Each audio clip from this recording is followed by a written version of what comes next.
Bonjour à toutes et à tous, je suis très heureuse de vous retrouver dans cette vidéo. J'ai pas mal d'informations à vous partager cette semaine. Si comme moi vous en avez un petit peu marre du débat sur les réseaux sociaux autour à nouveau de la Covid-19 sur masque, pas masque, voilà, si vous commencez à flipper finalement, à avoir de la peur, de plus savoir du tout où vous en êtes, j'ai voulu vous partager des informations qui j'espère vont pouvoir vous aider à vous faire finalement à être plus autonome au niveau de votre propre opinion et puis moins subir aussi tous ces débats un petit peu pro-masque, anti-masque. C'est vrai que c'est un petit peu compliqué. Donc je vous ai fait également, le titre de la vidéo, c'est une autre approche, si on parlait d'une autre approche du coronavirus, parce que finalement la question à se poser c'est: n'y a-t-il rien d'autre à faire que le vaccin contre cette pathologie? Il nous pend au nez le vaccin, il va vraiment arriver.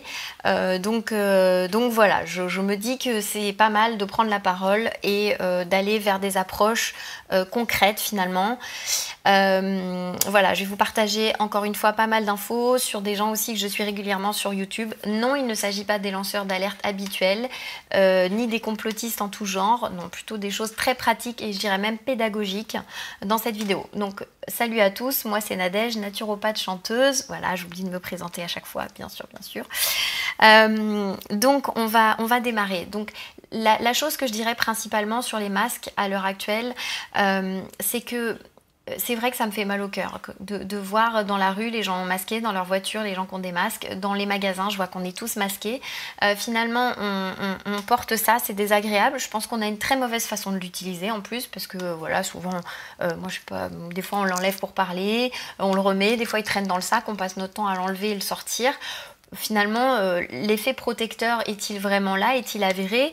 Je rappelle que certaines instances, notamment l'OMS, qui ne s'est pas brillamment illustrée ces derniers temps, c'est vrai, ne préconise pas le masque précisément comme geste barrière principal.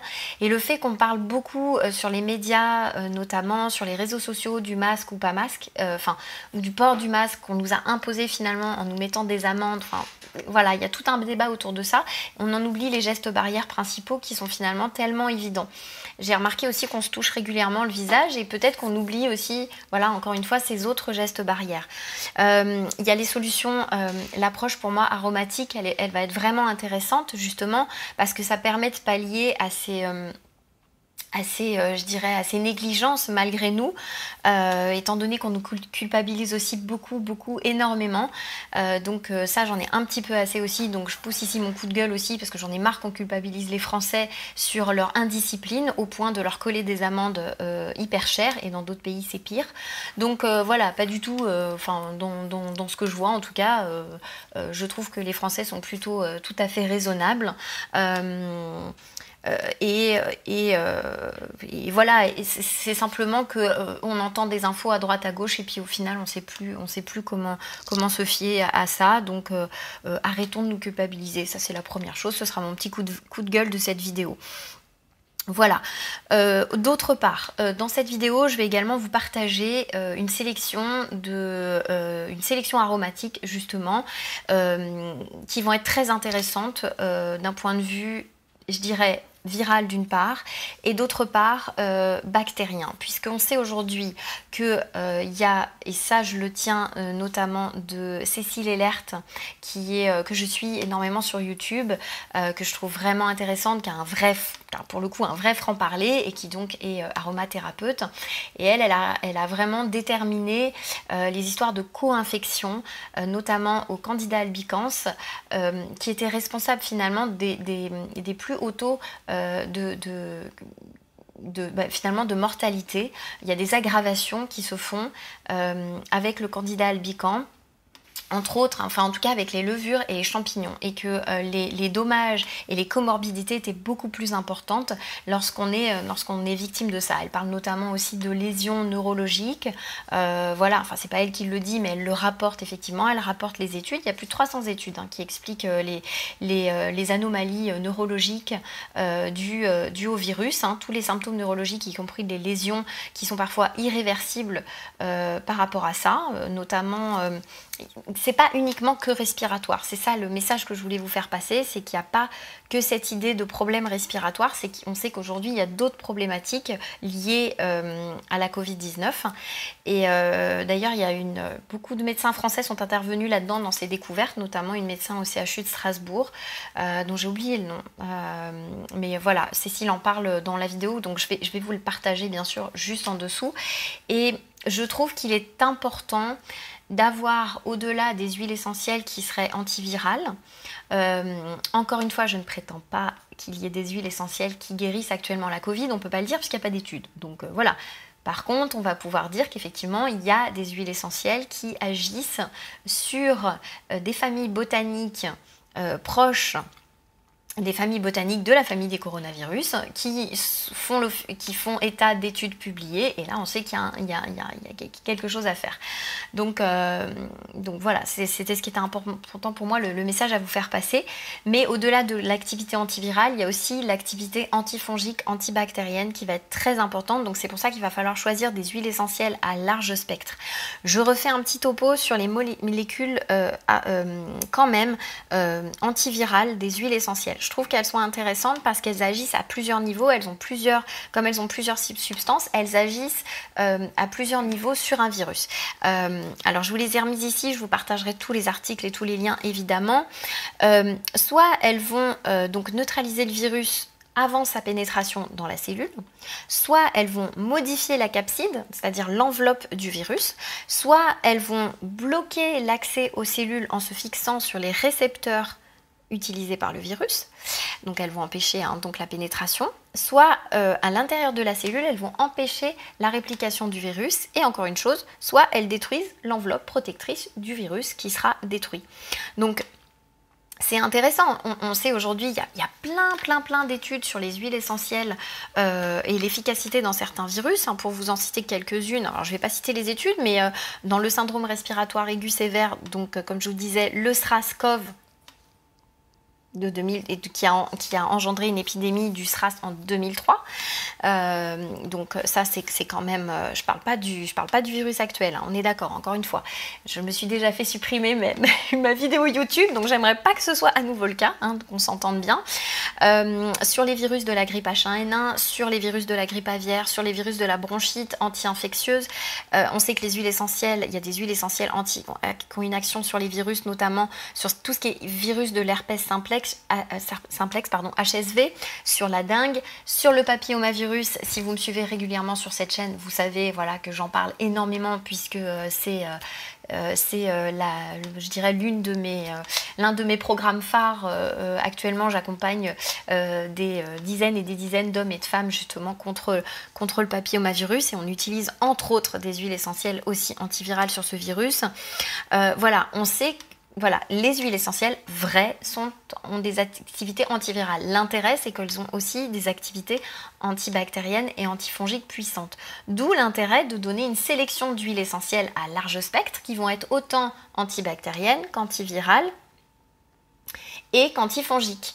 Alors, c'est Cécile Elert qui les a partagées principalement, c'est ça que j'ai trouvé intéressant. Moi j'en ai rajouté quelques-unes aussi là-dedans que je trouvais intéressant de les mettre, donc je vais vous donner la sélection ici. Donc on a le citron que vous pouvez utiliser en diffusion sans aucun problème, on a la citronnelle, je vous remettrai peut-être les liens à côté sous la vidéo aussi en latin, parce que souvent il peut y avoir des confusions. On a aussi la sauge clarée, on n'y pense pas forcément, mais c'est une huile essentielle vraiment remarquable sur son côté antibactérien plus. On a la lavande aspic. Nous avons également le titri, évidemment, qui est un excellent antifongique, antiviral et antibactérien. Et puis une des huiles essentielles qui avait été testée donc sur la fameuse étude, je crois que c'est l'université de Calabre, l'étude que je vais vous partager évidemment sous cette vidéo, qui a été testée sur l'épidémie de SRAS 2003, donc notamment qui est le laurier noble. Mais on a aussi le cyprès. L'intérêt, c'est d'utiliser ces huiles en synergie. On ne va pas en utiliser qu'une seule, on va en utiliser plusieurs. On peut les utiliser en diffusion, on peut les utiliser directement sur la peau en application. Et ce qui est génial en fait, ce qu'il faut comprendre, c'est que Les coronavirus, dont notre virus actuel qui nous ennuie, évidemment, sont souvent enveloppés. Ce sont des virus qui sont enveloppés. Donc les virus qui dit enveloppé, il y a une espèce de, je dirais, de membrane liposoluble. Donc les huiles essentielles ont cette capacité aussi à passer cette membrane. Vous voyez, une huile essentielle, quand vous l'appliquez sur la peau, elle va pénétrer, elle va même passer dans la circulation sanguine. Donc déjà, on n'a pas toujours besoin de l'ingérer. Hein. Il suffit aussi de la respirer, de la diffuser et aussi on peut l'appliquer en faisant des dilutions. Évidemment, on fait des dilutions aromatiques. Ça, vous le trouvez facilement des tutos sur internet sans problème. Donc je dirais que tant qu'il n'y a pas de traitement spécifique et ce fameux vaccin qui va arriver, autant viser largement finalement. Et quand on utilisera ces huiles essentielles à large spectre, le but ce sera vraiment finalement de trouver des solutions qui vont être composées de plusieurs dizaines de molécules. C'est pas idiot de les utiliser actuellement pour la Covid-19. Si vous êtes vraiment flippé, hein, c'est ce que j'ai envie de dire, si vous avez vraiment très très peur parce que, je sais pas, vous regardez aussi beaucoup les médias et puis il y a beaucoup de circulation d'informations, on est noyé là-dedans. J'ai envie de vous dire, il y a quelque temps, j'avais fait un atelier spécifique justement sur comment renforcer votre immunité en cas de pandémie et j'ai mis un protocole aussi spécifique en cas d'infection. Il y a vraiment toute une partie où on voit ensemble le côté, je dirais, comment moduler l'immunité, on voit comment réduire justement tout ce qui va être infection respiratoire, mais pas que aussi, tout ce qui va être charge virale et surinfection bactérienne. Voilà, tout ça on le voit dans cet atelier en ligne. Je vous l'ai remis je vous ai remis une petite promo là pendant quelques jours parce que je sais qu'il y a des gens, voilà, ils n'ont pas pris le coche en cours de route, donc c'est vrai que dans mes formations souvent le prix reste un peu plus haut au début, au démarrage c'est plus bas, après ça monte, donc je vous ai remis une promo dessus. Voilà, c'est pas le but de la vidéo aujourd'hui, mais je passe l'info quand même si vous avez besoin. Voilà, on voit vraiment tout ça. Il y a une formule, spécifique, voilà, comme je vous disais, en cas de prévention, en cas d'infection. Voilà. Alors, donc ça c'était une chose. Donc moi personnellement, je continue à suivre aussi comment pas être perdu dans tout ça. Je continue à suivre effectivement les publications de l'IHU Méditerranée, personnes personnelles peut-être critiquées, dont une figure en particulier que je ne vais pas nommer parce que tout le monde en entend parler, mais voilà, j'entends plein de sons de cloche à droite à gauche. Je trouve que les vidéos sont pertinentes, sont pédagogiques. Voilà. Donc voilà ce que je continue moi à suivre de mon côté. Je vais vérifier après les infos. Et puis pour finir là, si vous savez plus, si vous avez l'impression un petit peu de vraiment avoir la tête embrouillée, d'être dans un vrai brouillard mental dans tout ça et d'être perdu, plus savoir quoi croire, quoi penser, finalement, pourquoi ne pas réapprendre à avoir du discernement, à avoir du bon sens. Et pour ça, il y a une personne sur YouTube qu'à la maison on suit pas mal. C'est quelqu'un de très pédagogue qui vraiment je trouve qu'il est vraiment intéressant pour pouvoir aider à bien permettre que vous compreniez vraiment par vous-même les enjeux qu'il y a, si c'est du fake, si c'est pas du fake, si c'est d'ailleurs donc je vais vous partager une de ces dernières vidéos qui est vraiment intéressante. La vidéo s'appelle alors j'ai oublié le titre, ça va me revenir. David, tu te rappelles du titre de la vidéo de Defecator? Je crois que c'est converser avec ces gens qui n'existent pas. Donc le monsieur s'appelle Defecator. Bon, le nom est... Alors il a son visage qui est caché aussi parce qu'il dit tellement d'infos intéressantes. C'est pas un truc complotiste, encore une fois, ça je tiens à le dire aussi parce que voilà, je suis pas là-dedans non plus. Hein, j'observe, je vois, donc voilà, je me méfie aussi. Bon, ce monsieur en tout cas, il nous aide à comprendre la vitesse de propagation des fausses informations. Tous les biais cognitifs dans cette vidéo, les biais cognitifs qui sont utilisés justement pour pouvoir créer une opinion. Il parle de astroturfing. L'astroturfing, c'est un faux mouvement citoyen en fait qui est en réalité du marketing viral en fait qui sert tout simplement à créer une opinion à des fins, je dirais, politiques ou idéologiques. Donc c'est vraiment vraiment intéressant. Comment créer aussi, comment ils arrivent en fait, comment on converse avec des faux comptes finalement qui vont permettre de manipuler, ça va être des objets de propagande qui vont permettre de créer, alors comment créer des faux souvenirs, il y a des biais cognitifs, il y a voilà. Et il vous indique aussi comment vérifier une image, comment vérifier si une image est vraie ou pas, quelle est l'information derrière. Bref, toute une méthode pour être autonome, pour être clair avec tout ça, pour retrouver un petit peu votre bon sens et votre discernement. Moi, c'est ce que j'essaye de faire sur cette chaîne par rapport à la santé de façon générale, aussi un peu plus tout ce qui concerne votre vie et votre épanouissement. Je trouve que ça en fait évidemment partie. Il y a des gens qui sont beaucoup plus spécialisés que moi pour parler de ça, donc notamment Defecator. Je vous dis, je vous mettrai le lien aussi en dessous si vous voulez voir ça. Donc pour en revenir à tout ça, n'oubliez pas, j'ai envie de dire les gestes barrières. N'oubliez pas d'utiliser l'approche aromatique qui peut vraiment tout changer. Je vous mets donc le lien vers la vidéo de Cécile Ellert aussi sous cette vidéo, hein, le lien vers la description.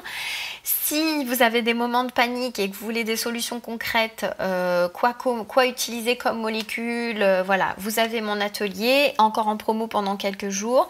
En attendant, voilà, vous avez, j'espère, pas mal d'infos dans cette... Alors, il y a pas mal de liens à aller voir, etc. Mais j'avais pas envie d'une vidéo trop longue non plus. Petite annonce aussi, à partir de, je pense, dans les 15 prochains jours à venir, 3 semaines, attention, vous allez avoir des interviews qui dépotent. Notamment des interviews un peu choc. Là j'ai envie d'y aller un peu plus fort maintenant parce que j'ai envie de dire ça suffit quoi. Donc il y a pas mal de choses. Donc je reçois un cancérologue qui a pas mal d'informations à nous donner, notamment sur vous savez, comme je parle beaucoup du HPV sur le garde d'asile, donc voilà, on va avoir pas mal d'infos. Et puis j'ai une autre interview aussi d'une dame juste extraordinaire, sublime, magnifique. Donc vous allez voir tout ça. Je quitterai les réseaux sociaux probablement quelques jours pour me reposer aussi parce que j'en ai besoin et j'espère que vous aussi vous pourrez un petit peu profiter, vous accorder des moments en famille, des moments voilà, où vous êtes bien, des moments avec vous-même aussi, c'est très très très important. Des moments où vous réfléchissez pas et vous simplement vous laissez faire les choses. Et puis c'est souvent dans ces moments-là qu'arrivent les idées lumineuses, je dirais. Donc voilà, je vous souhaite plein de bonnes choses. N'oubliez pas de liker si cette vidéo vous a plu, de vous abonner à la chaîne en cliquant aussi sur la cloche parce que j'ai encore trop de gens qui me disent mais Nadège, je comprends pas, je vois pas tes vidéos, il faut cliquer sur la cloche. Voilà, vous pouvez mettre aussi un petit commentaire juste en dessous. Je vous dis en tout cas à très très vite. Prenez bien soin de vous. Ciao.